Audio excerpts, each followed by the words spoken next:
Я останній раз був роки 2 назад. Ну що, привіт, рідне місто.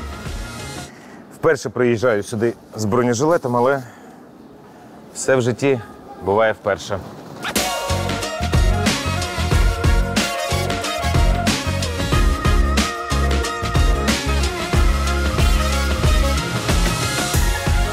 Пам'ятайте свої відчуття, коли ви повертаєтесь до свого рідного міста.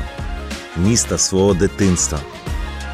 Кожного разу ти мимоволі шукаєш, що в ньому змінилося. Тут висадили нові дерева, а тут з'явилося нове графіті.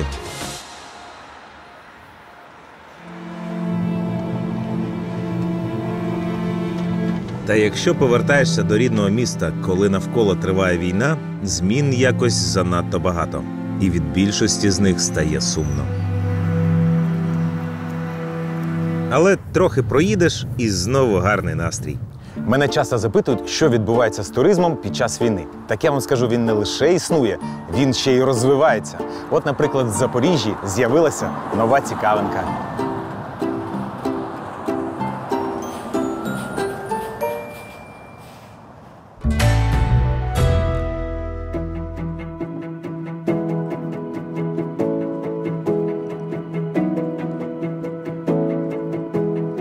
Ми знаходимося у волонтерському центрі «Паляниця», Запоріжжя, і це майже лінія фронту.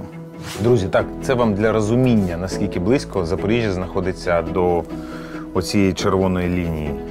От Запоріжжя, ось тут 30 кілометрів.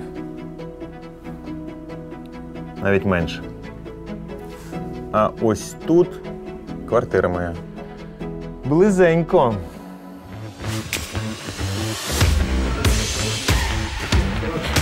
Запорізька Паляниця – це набагато більше, ніж просто волонтерський центр. Це справжня волонтерська січ. Хіба що замість куренів – цехи колишнього заводу. Та й на відміну від козацької січі, жінкам тут дуже раді. А ось і тутешній отаман.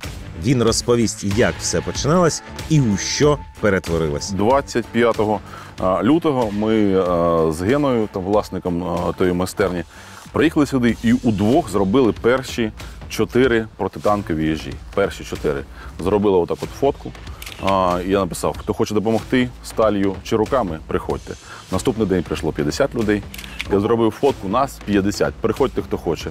Наступний день прийшло 150 людей. Наступний день 5000 людей на цієї території. Офігеть! 7 столів розливали коктейлі Молотова. Тут було зроблено 14 тисяч пляшок коктейлів Молотова тільки на цій території. І кожен, хто приходить, він вже якусь експертизу з собою приносить. От він може то, хтось прийшов, там сказав, я швейка, можу там щось робити, я там металіст, можу з металом. Там, я фінансист, можу з фінансами допомогти. Саня сама фінансист, але прийшов до штабу, здрасте, я Саня, а у мене є мікроавтобус, що відвезти, у вас їжі. І Саня там перший тиждень, може 2 тижні возив їжі і возив пісок у мішках. Автівки туди на ноль, і воно прилітає, а ми не можемо завестися. Паляниця влаштована як справжня міні-держава. Ось, наприклад, у них тут є своє Міністерство охорони здоров'я. Да, як то кажуть, серце нашого відділку, нашого волонтерського відділку. Воно тут. Да, це медичний відділ, і тут у нас потрошки є холодильник, де є прохолодна вода, а що таке підпер, да? Та інсуліни, і тут багато чого воно їздило. І зараз продовжує їздити. Це не так для Запоріжжя, а так для окупованих територій. Якщо нам приходять такі маленькі листочки, фоточки цих листочків там, з Мелітополю, і там вулиця, там Таганрогська, Карвалол, там такий-то, і такі от списки. Обезболивающее, успокоїтельне, противовірусне. І що, як ви його передаєте на окуповані території? По-різному. Є волонтери, які проїжджають, є там, хто знає, маленькі тропи, от ми їх там не світимо, і вони там потрошки це умудряються якось перевозити. Звісно, що є хабарі, звісно, що вони платять на всіх блокпостах, якось проїжджають, і оце все розносять, і нам присилають сюди фотки. А ось Міністерство харчової промисловості. Працює на благо біженців та жителів прифронтових зон. Всі, хто у нас тут працює, можуть отримати набір Оце з харчами. зарплатня, то що? Це зарплатня. Да. Це не можна зрозуміти, скільки людей завтра отримують зарплатню. А це, дивіться. Це цукор? Бери віще, це сіль. Є в Паляниці і своє Міністерство енергетики. На перший тиждень війни якийсь хлопець так нам завітав, такий руденький, і каже: Ось вам гроші. а там хаос, знаєш, такий хаос. А він такий підходить: нам треба, щоб наш бухгалтер з вами поспілкувався. Я говорю: хлопець, ну який бухгалтер? Який бухгалтер? Він каже: ні, треба, щоб поспілкувався, ми хочемо на ваш фонд рахувати 1 мільйон гривень. Я говорю: і знову здрасте. Давайте поспілкуємося. Але хвилиночку, який фонд? Що це таке? То тоді ніякого перший фонду. тиждень, що фонду ніякого не було. І вони кажуть: ну давайте зробимо це разом. І ми змогли цей 1 мільйон гривень перерахувати. І на ці гроші ми закупували першу сталь, з якої робили бронеплити на броніки. І з того часу ми називаємо цього хлопця Діма Мільйон. У нього велика компанія, яка займається панелями, сонячними панелями, і вони офіційні представники там крутих якихось марок. І оце, що воно лежить, це перший виріб, який вони притаскали. Це такий пауербанк. Раніше це було такий великий блок Nissan Leaf. Плюс-мінус. І якщо зробити отак замкнути, то ця починає горіти літій. Там температура 3,5 тисячі градусів Цельсія. І ця штука може прожигати броню. І ми віддали нацгвардійцям, вони взяли, ми їм описали, вони такі: добре, через день приходять, працюють. Спалили. Правда? Як так, да. Це був саме початок, і у них скінчилася соляра у тому бетері. Тук-тук, відкривайте. Не відкриємо, ми срочники. Хлопці, відкривайте, бо біда буде. Ні, ми срочники. Добре. Поклали, закоротили. Отака дірочка у бетері, воно всередині.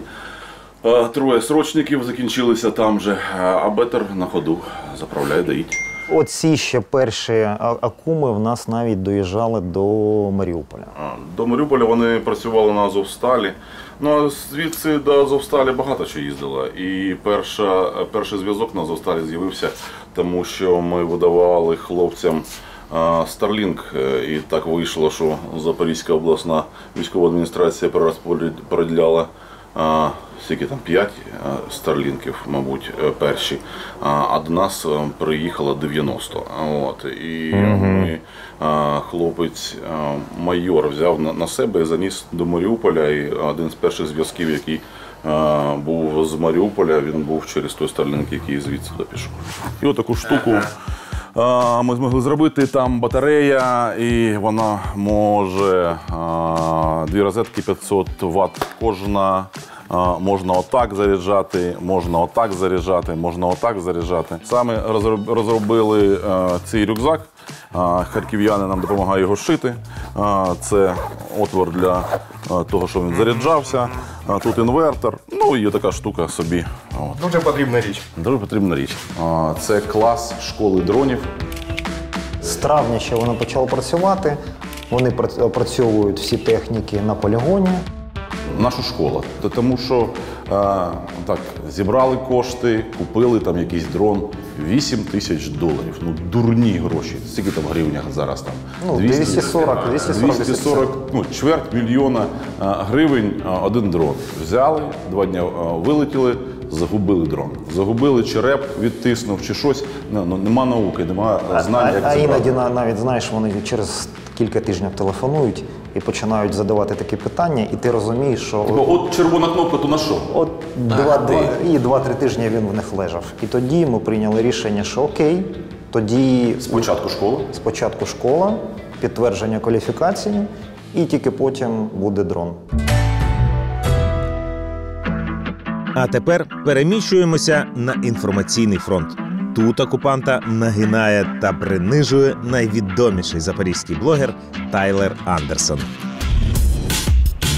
Привіт, мої улюблені людини, мене звати Тайлер Андерсон, і сьогодні я буду розказувати новини для тих людей, котрі заходять, я перепрошую, які заходять в інтернет раз на тиждень. Слухай, що відбувається в місті зараз? Ну, складно сказати, бо, якби в основному все спокійно, тому що якось люди дуже швидко просто забувають, але при цьому завжди усі готуються, що мені дуже подобається, якби ти знаєш до чогось такого. Ну і, власне, орки не дають якби прямо остаточно забувати, тому що там періодично тут достатньо близько, якщо під'їхати в один з районів, то там майже завжди прямо такий, знаєш, звук бабаха. Змінилися люди за останні ці 150 днів? Так, звісно. Ну, як би так сказати, ще там 12 років тому мені могли, наприклад, харкати в мій бік і буквально харкали за те, що я Бандера, а Бандера – це значить, що ти говориш просто українською. То зараз все, ну як і тоді були, знаєш, така якась частина людей, які адекватні.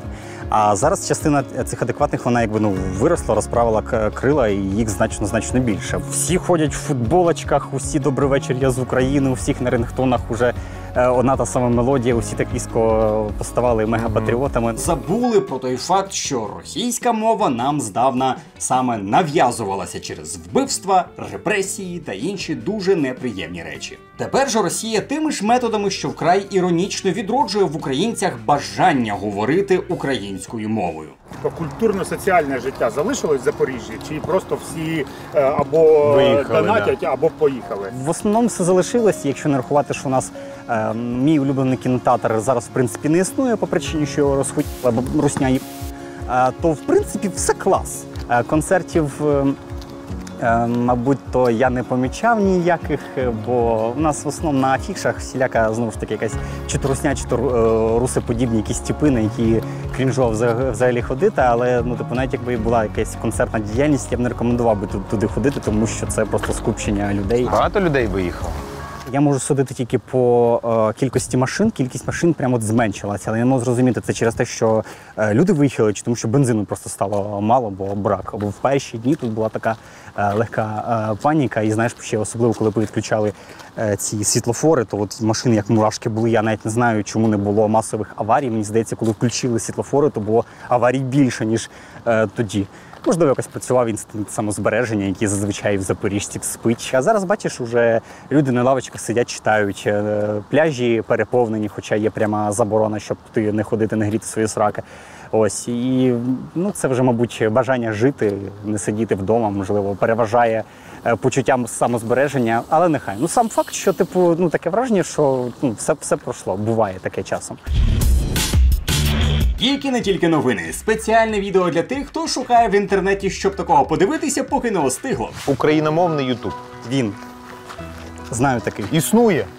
Так, звісно, давно. Просто оскільки я в цьому не варюсь, там уже 7 років останні пошти буде чи більше, чи менше, завжди є оце прикол, як у росіян, що ми встаємо з коліна, і український YouTube завжди встає з колін. Хто його туди ставив? Зараз, мені здається, є такий розквіт по якості, по контенту, по змісту, по якості тому, як Діма працює. Це той, який мало не поламав камеру вам. А добрий день, оператор.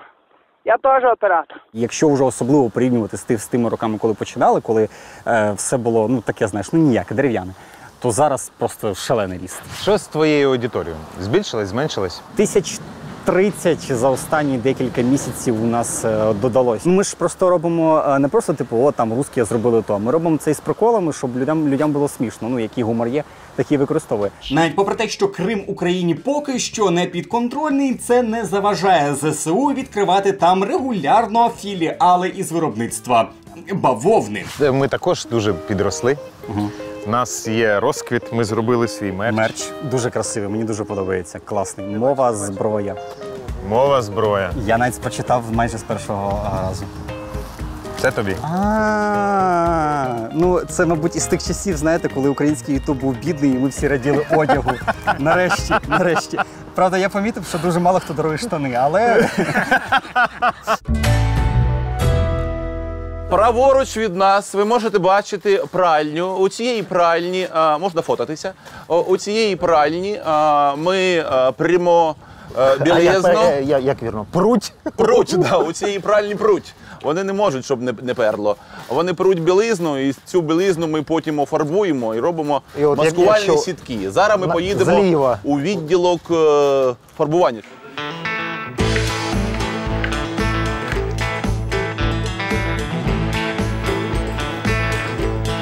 Свои нервы успокаиваем и чувствуем себя нужными. Вот, это самое первое, что чувствуем, что какой-то вклад мы вносим. Потом наша школу тоже плести все эти, с чего угодно, со штанов, с рубашек, с ночнушек, с чего хотите. Там тоже все закончилось, я перешла сюда. И вот так все из-за этого тут работают. Что, А правда є щось всередині, да, коли робиш? А когда приезжают у нас это забирать, да еще говорят спасибо и обнимают нас, то это вообще шикарно смотреть на все это. Вот душа просто, раз мы нужны, нам приходят, говорят, вот спасибо, вот помогает. Вот, ну просто на душе так тепло становится. Они уезжают, а мы улыбаемся, все стоим. От як ви тут опинилися? Ну, мабуть, в інтернеті ж. Ну. Ні? Ваші соцмережі. Я ось тут живу, рядом. Прийшов, от хлопці там дежурять, з ними подружився. Хочеш, тут є робота. Яка? А це в сітки. О, так і попав. 78 лет він працює на 78 років. 78 лет він працює на рівні з нами, ви його не догоните. А що ти робиш, скажи? Помагаю дяді. Ага.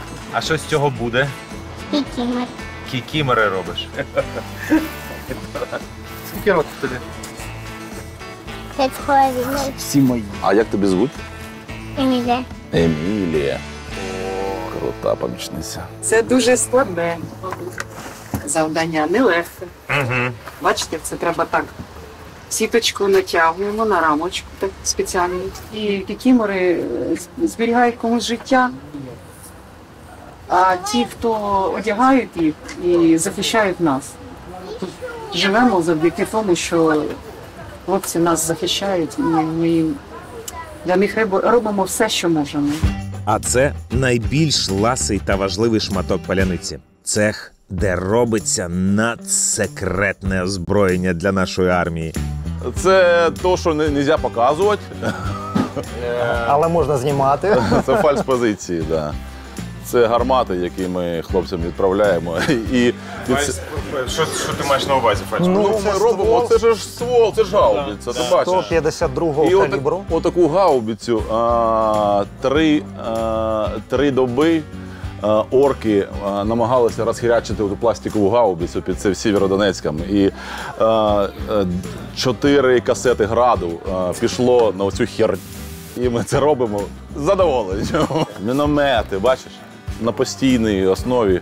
Вам міномети? Будь ласочка. Вам гаубиці? Будь ласочка. Вони ніколи не впізнають, де справжні, а де не справжні. Хай херачать. Нам, ну, пластик ми знайдемо. Пластик трошки дешевший, ніж життя і ніж справжня гаубиця. І як це працює? Ми про це розповіли у Фейсбуці.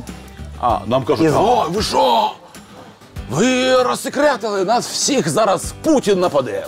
І ми такі, нічого страшного. Так, і одразу знайшлась людина, яка сказала, о, хлопці, дуже файна тема. Тримайте гроші. Тримайте гроші саме на це. І він забезпечує цей проєкт, він забезпечив сотні їх, так? Сотні, так. Ось. Хто живе на дні океану? Це губка, що там штани. Хлопці казали, з окопу дуже зручно виглядати, це одне. А інше, от сюди дивишся через бінокль і можеш бачити, ну, дійсно дуже далеко. Це взагалі інша справа.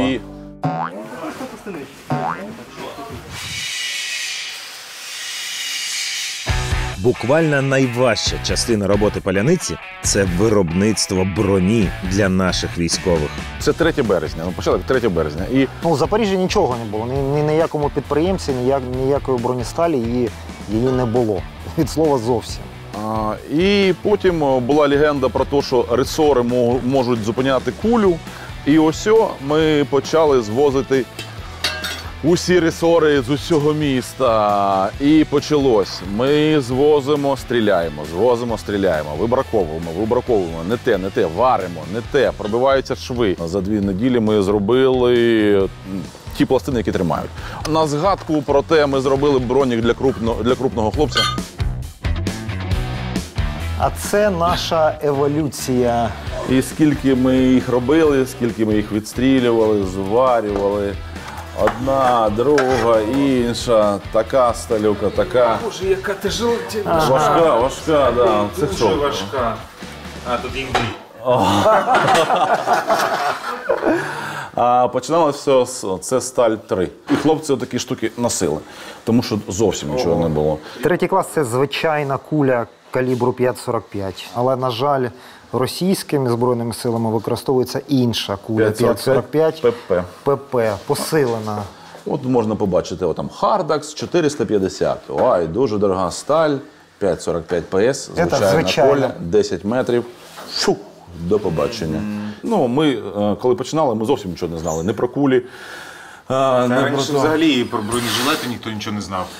От, і це ті сталі, які ось так тримає ПС, добра, дорога сталь, кіло якої стоїть 240-250 гривень за кіло. Таким чином, десь за 2,5 тисячі гривень можна зробити комплект пластин, і вона буде тримати те, що потрібно. А то, що я казав, ресори. Це ресори, які були такими мишенями, їх відстрілювали, це все кулі намагалися пробити, і з 200 пройшло 2 кулі. І ми вважаємо, що це добрий результат, це майже 1%. Після десятків експериментів із бронею хлопцям нарешті є чим похвалитися. Це того, що ми починали. Топчик, так. Це ми називаємо топчиком, тому що тут є зразу розвантаження на 6, як воно називається? Рожків, да, з калаша і для гранат. 2 розгрузки для гранат і також система моллі. Теж ми зробили на якомусь зразку, це був перший наш топчик, і ми такі, все, топчик, він самий крутий. Потім ми зрозуміли, можна ще краще, і тому з'явився Бро. Бро крутий. Але ми ще будемо йти далі, ми зробимо крутіше, ніж Бро, я у це вірю.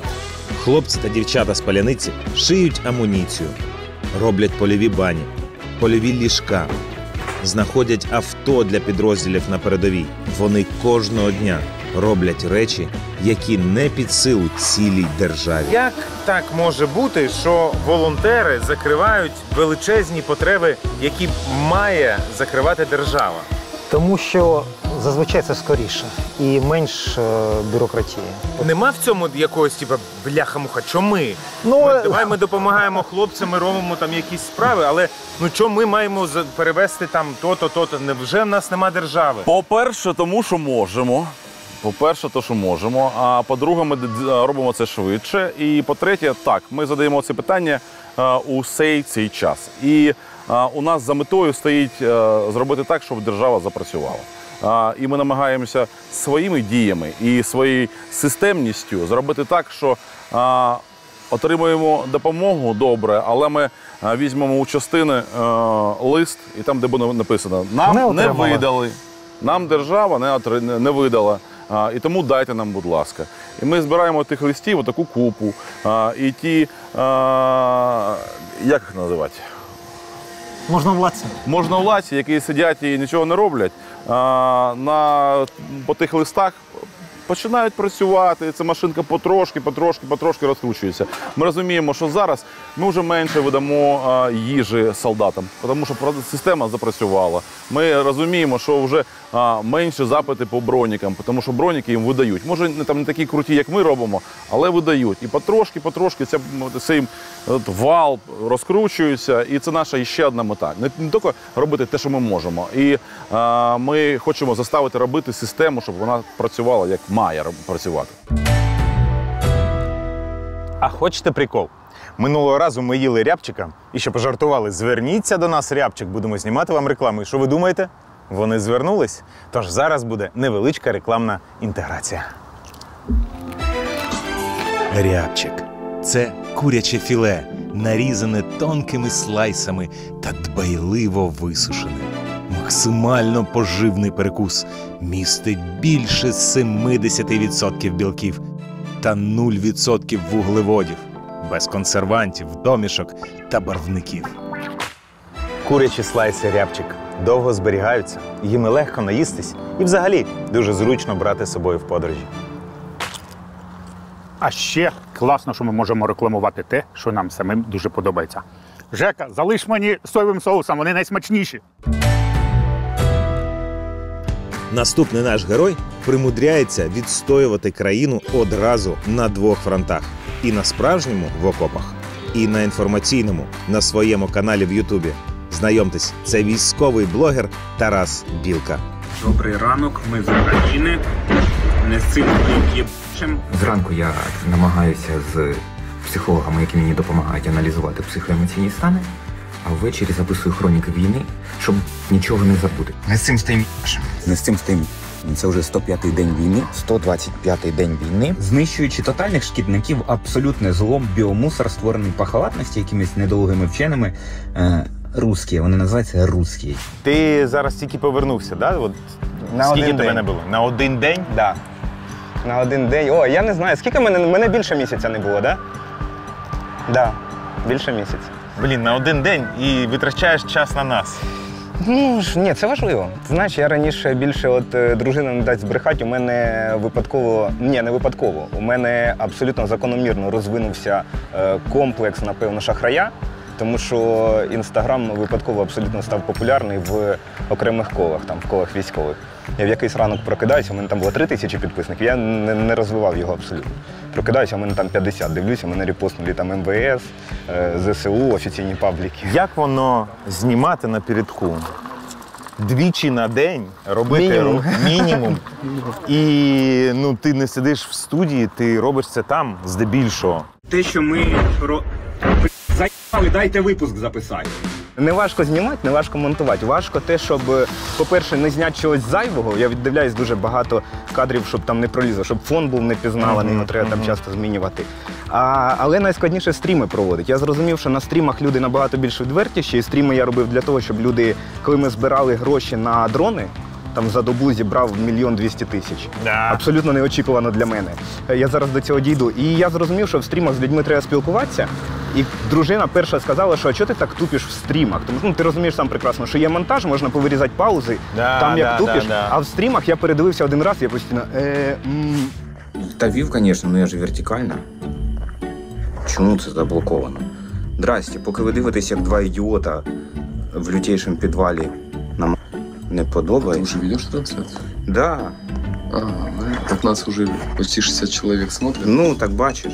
Найскладніше це те, що завантажить там, де немає інтернету, тому що не завжди є Starlink. Я телефон ставлю на завантаження цей відео в Ютубі в Інстаграм, віддаю пацанам, і вони їдуть куди-небудь, там хтось, ну, завжди ж впродовж дня хтось кудись виїжджає. Їде туди, де є інтернет, 4G дуже часто там і є, не завантажується, або їдуть до найближчого Starlink. У нас часто Starlink немає. Слухай, а де ти, тобі хтось пише текст? Де ти знаходиш оці синоніми, не буду при дитині казати, от звичайно, дитина ти шукаєш це русні. Ти в кожному ролику знаходиш такі... Українці, нація воїнів світла, воюють з прип'ятими гаргуліями тріперними, потасканою, просроченою балалайчною плесені. Це відросший ноготь на великому пальці ноги, який вп'явся ти в палець. Амброзія. Знаєте, от амброзія, у багатьох на неї алергія, ну як і на русських, в принципі. І ти її от зрізаєш, а на її місці виростає нова, а іноді і не одна. От її треба тільки вирвати з корінням, ну або бажано спалити взагалі, як і русських. З тотальною темрявою, з перегорівшою лампочкою, ну по-іншому просто русських, як вони себе називають, і не назвеш. От толку ноль, як від перегорівшої лампочки. Тільки на переробку її відправить, а ту переробку іще попробуй знайти. Намагався там записуватися все, коли ходиш, придумуєш. Не придумується ніфіга. Тільки вмикаєш там камеру, розумієш, що у тебе є 5-7 хвилин, поки там нічого десь не прилетіло. І треба, і якось воно саме викручується. Щось не все ж сам придумую насправді, тому що частину люди коментують, щось підказують. А зараз ти робиш ці от, розповідаєш про ІПСО, як воно діє. Нащо воно тобі? Та з одної простої причини. Це, напевно, не мені більше треба, а це для того, щоб є частина людей, які намагаються в цьому розібратися. І частині людей абсолютно точно я не впевнений, я знаю це просто, що воно допомагає. Там почитати відгуки, те, що мені пишуть там приватні повідомлення, дійсно допомагає. Немає можливості і моральної сили якось себе заспокоїть, то не робіть хоча б шкоди. Хочеться нить, нийте, істеріть, але не сійте ці всі настрої серед своїх рідних і серед своїх знайомих. Це дуже просто. З одного боку складно до цього прийти, але це просто коли ти розберешся. Тому що розуміючи, які емоції тобою сьогодні керують і не програмуючи, а прогнозуючи, що ти будеш відчувати завтра, ти можеш не лише прочитати там свій стан, а й зрозуміти, які можуть бути негативні наслідки. Що таке психоемоційний стан? Це типу ти почитав новини, от сьогодні у нас там ці терористи вбили там 20 наших цивільних людей. Значить, у нас повинна бути депресія. Ну іноді навпаки працює, тому що от, коли у тебе депресія, ти лютуєш, тоді ще у тебе ключовий тригер, і ти вже все, треба йти. От і вже я відчуваю там по своїй мамі, у мене якийсь день був, що у мене батько, у нього там купа травм, він якийсь день психанув, і він і дядько пішли в воєнкомат, кажуть, візьміть нас хоч кудись. Нащо, знаєш, що їм сказали? Що, а скільки у вас там іще білок, чоловіків багато, у нас закумарили, тут всі вже ходить, всі ж в одному районі прописані. Слухай, а коли ти там з передку повертаєшся до міста, вон там не біси, клас, да? Оце життя, офігенно. що місце продовжує. З'являється сенс того, за що ми, власне, от заради оцього всього, що люди сидять, от сидить людина на лавочці, пиво п'є, клас, хай буде. Ну так же ж було в цивільному житті, ну задай. В цивільному житті нікого не бісило, що сидять школьники, бухають на лавці. Клас, я сам був таким. Супер. От є частина людей, які каже, ага, в парках куча машин, от їх всіх напереду, да нахер вони мені там надо. Це клас, я приїжджаю, я бачу, що от місто, подивись, скільки машин стало. Мене в депресію заганяло, коли оцих машин тут всіх не було і люди не поверталися. І ти йдеш, такий, знаєш, як зомбар який, постапокаліпсис, по місту ходиш, я з міста не виїжджав ні на день. Я постійно був тут, ну я маю на увазі там з області, я виїжджав тільки в напрямку якраз займатися тим, чим я займаюся. А коли по місту йдеш і нікого немає, це страшно, це реально страшно, тому так не має бути. Міста мають жити, і у кожного міста є свій дух. Я дуже радий, що в Запоріжжі він переосмислився. Я думаю, ти як людина місцева, в принципі, відчуваєш, що зараз Запоріжжя трішки інакше. Воно інакше, ніж було рік тому, воно інакше навіть, ніж було перед війною. А що змінилося? Мені здається, змінився сенс і переосмислення у людей, ким ми є і де ми знаходимося.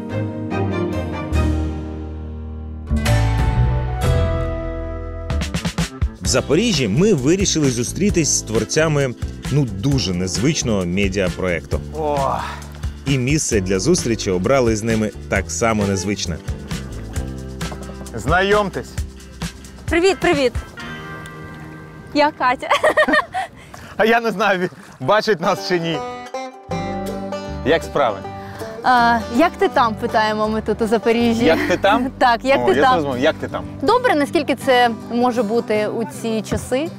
І саме тому ми назвали наш проєкт «Як ти там?», тому що це головне питання, яке зараз всі ставлять один одному у месенджерах під час дзвінків і так далі з першого дня війни. Що таке проєкт «Як ти там»? Це наше мікромедіа, яке ми з друзями створили, здається, через місяць війни. Ми відчули необхідність саме для себе мати інформацію про Запоріжжя, тому що, як було на початку війни, інформації було нуль. Була така постійна невизначеність того, що відбувається, бо все ж секретно. І ми вирішили, що якщо нам ніхто цієї інформації не дає, то ми її надамо самі. І ми започаткували цей проєкт для запоріжців, які залишились тут, які тимчасово переміщені по Україні, по світові, а також для нових жителів Запоріжжя. А от і команда «Як ти там?». Як ти їх знайшла? Це всі мої друзі, колеги з минулого і з теперішнього. Це Костя, головний редактор ресурсу. З нього і почнемо. Чим ви відрізняєтесь від звичайних медіа? В Запоріжжі, мабуть, я скажу пафосно, ми найкреативніші, тому що ми завжди беремо якийсь інформпривід і намагаємося його показати з якогось несподіваного ракурсу. Нас не цікавить просто новина, Нас цікаво, Розкажи, що... наприклад, про кіт-пес.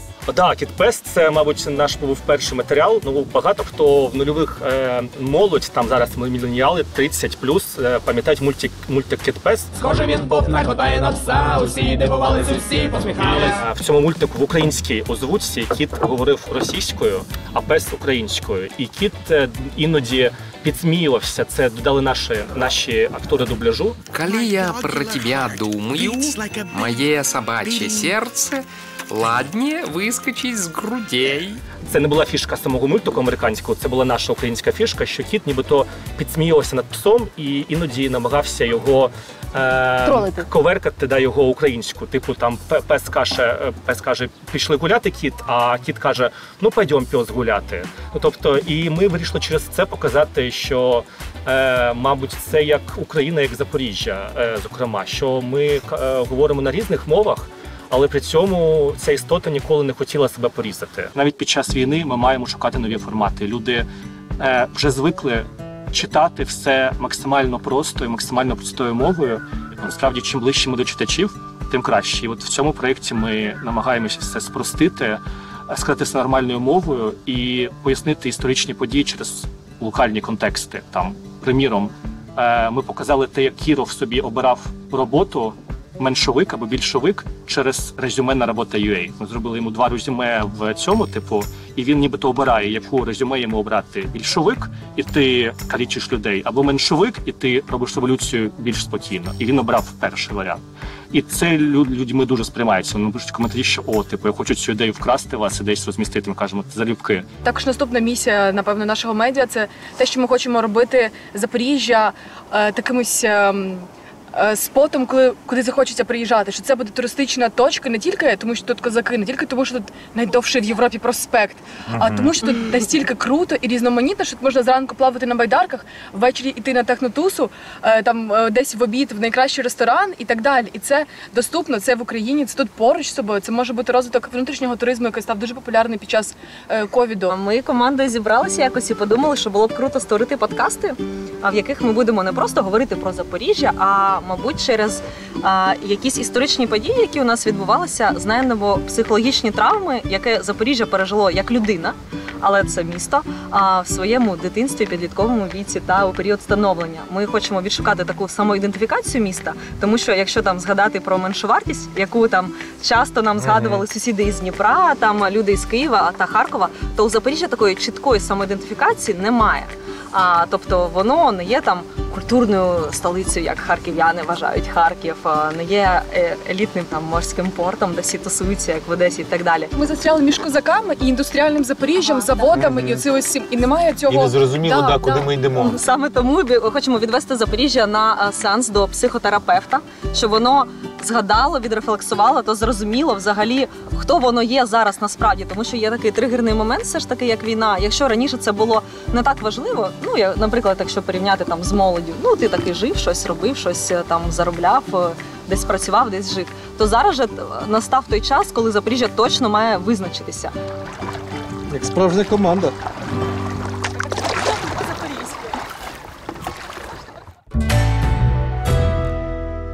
Приїхавши до Запоріжжя, ми вирішили завітати до наших старих друзів – музею техніки «Фаетон». Дімка, я обіцяв тобі їх показати, тож заходь.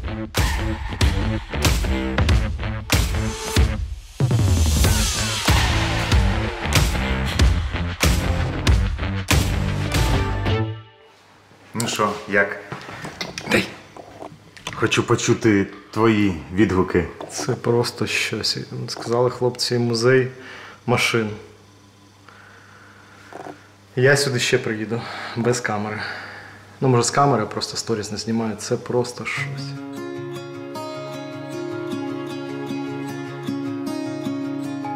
Під час війни туристи ходять? Ну, вы же видите, в зале есть люди. Конечно, гораздо меньше. Но, тем не менее, в зал, в музей идут, звонят, интересуются, как мы работаем, приезжают. Це не лише музей автівок. Тут є старі іграшки, там є колекція велосипедів. Перший раз в Запоріжжі. Яке відчуття? Дуже так екстремально було їхати, звичайно, зараз особливо, але дуже подобається. А як дізнались про музей? Завдяки вашому Випуску дома лучше. Так, перший раз. Клас, клас. То ви ті два глядачі, які подивились той випуск. Будете в Запорожье, музей Фаэтон. Обязательно к посещению. Обязательно.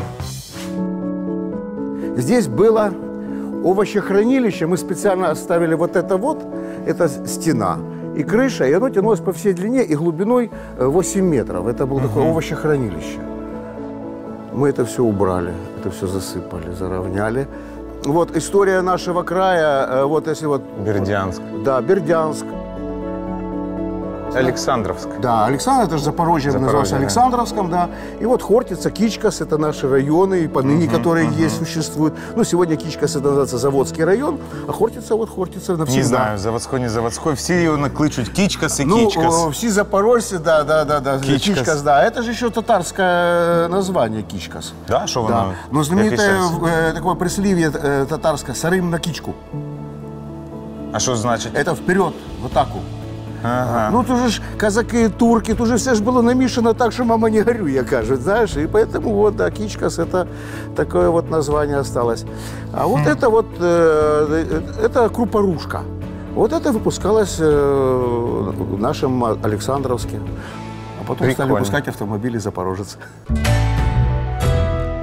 Друзі, моя найулюбленіша тема – крафт. Запорожці – майстри на всі руки. Навіть звичайний гараж може виявитися лабораторією сучасного дизайну. Це називається Recycle Art. Це зроблено з речей з історією. Блін, і це лампа? Так, да, це лампа, вона от у нас вмикається.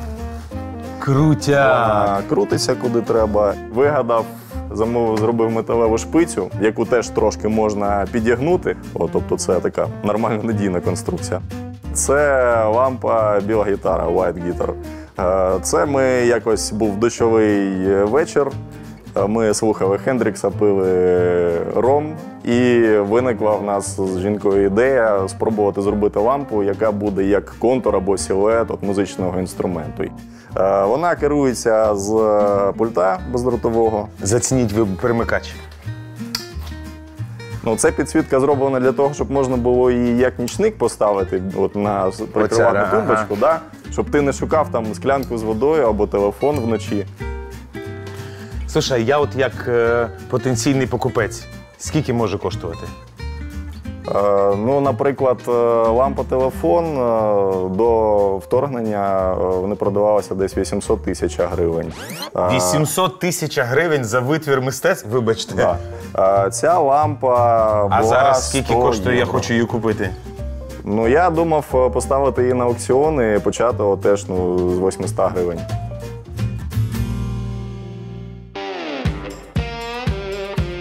Це були гальмівні колодки, натягувач ременя, крильчатка вентилятора, свічки оригінальні Mercedes і маленький шматочок від радянських меблів. Прикольно. Це лампа зроблена з розподільчого валу з копійки. Оцей, да?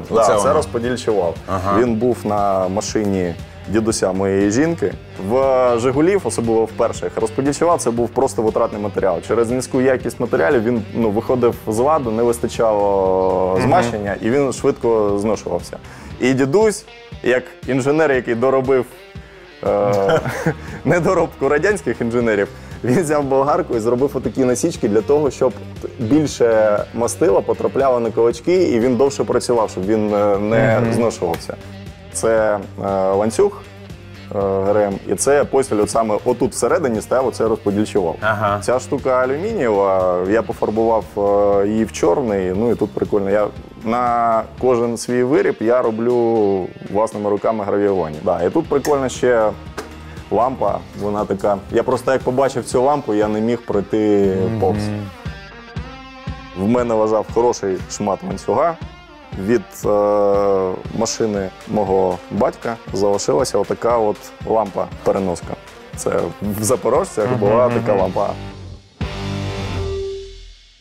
Ну, не тільки лампа, якби ви зараз покажете, всі будуть думати, що я роблю тільки лампи. Я роблю взагалі і меблі, і декор. І освітлення, да, в тому числі. Я робив столики з автозапчастин, стіл з боку двигуна. Просто всі роблять його або горизонтально, або вертикально, він стоїть. На нього дивишся, якось, простенько. Звичайно, Я люблю робити такі штуки, щоб вони трошки обманювали гравітацію. Людина дивилася і думала, а вона не впаде. Вона тобі або не потрібна, або там зламалася, якась річ пов'язана з твоїм дитинством, з твоїм дідусем, бабусею, яких вже немає. І ти дивишся, і вона поламана, ти з нею нічого не можеш зробити. І викинути тобі шкода або комусь віддати, тому що в тебе пам'ять, тобі воно болить. Ти хочеш, щоб вона жила далі. Ти звертаєшся до мене, я вигадую, або ми разом вигадуємо, ти кажеш, що ти хочеш з нею зробити. Або це буде вішалка, або це буде поличка якась, або це буде світильник. Тобто я можу до тебе прийти і сказати, от цей там коник з дитинства мені дуже дорогий, і ти щось з нього... І ми разом можемо вигадати, я можу зробити, дати йому друге життя, щоб він тебе далі радував. І щоб ти міг далі своїм дітям або гостям розповісти, що ця штука, вона в мене з дитинства, вона мені дуже дорога. І тепер вона в такій ролі. І мені хочеться, щоб більшість моїх виробів лишалася тут в Україні, щоб ними користувалися наші люди. І це як японці, вони роблять найвищої якості речі в першу чергу для себе. А все інше вони продають на експорт. Пам'ятаєте, у випуску «Країни героїв» про Дніпро ми розповідали про величезний хаб фонду World Central Kitchen, в якому фасують та розподіляють гуманітарну допомогу. Так ось, у Запоріжжі є споріднений фонд «Дій заради добра», який таку допомогу доправляє до тих, хто її найбільше потребує. Минуточку внимания, пожалуйста, я чуть опоздал, скажу. Наш фонд называется «Дій заради добра». Наши партнеры World Central Kitchen. Помогаем сегодня инвалидам всех групп и многодетным семьям, которые лично находятся здесь.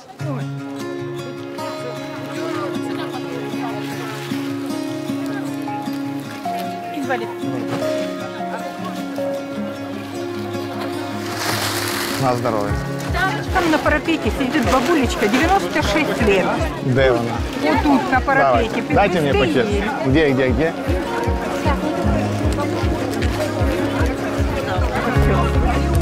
На здоров'я, бабуль. Все. Коли ти бачиш такі маленькі нюанси, раз приніс бабусі цей пакет. І ось вони сидять, розбирають. Видно, що це важливо для них. У нас есть определенные условия от наших партнеров World Central Kitchen. Это первая, вторая, третья группа инвалиды детства и многодетные. И лично в руки.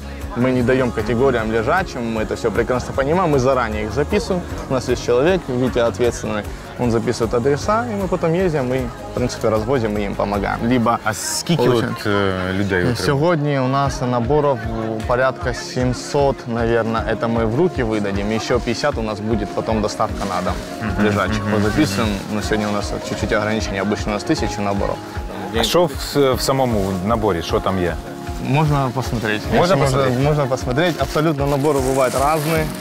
Они всегда 12-13 килограмм сахара, там, мука, консерв, там 5-6 видов, яблоки. В принципе, на неделю рассчитано из 4 человек, на неделю, в принципе, тяжелый, но каждый пакет, добавляется еще масло подсолнечное, добавляется молоко, и, в принципе, пакет, я скажу, иногда инвалидам тяжело, мы даже ребят ставим, помогают, домой доносят, потому Прикольно. Нащо воно тобі треба?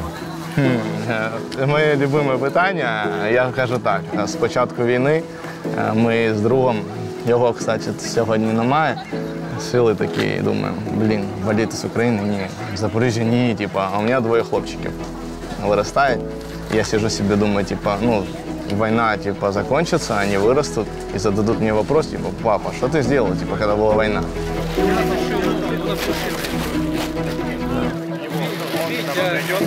Чому ми переможемо?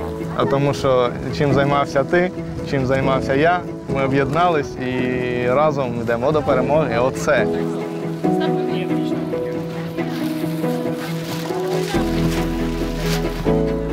Просто хочу нагадати вам слова Артура.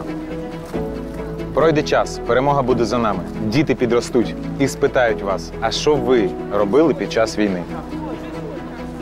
Може бути незручно. Тож робіть щось, робіть. Не дивлячись на те, що ворог поруч з містом, Запоріжжя продовжує жити, продовжує боротися, допомагати, доводити свою козацьку міць. І знаєте, після цього візиту я ще більше пишаюсь тим, що народився в Запоріжжі. Діма, поїхали. Поїхали далі. Наступна передача не чекає.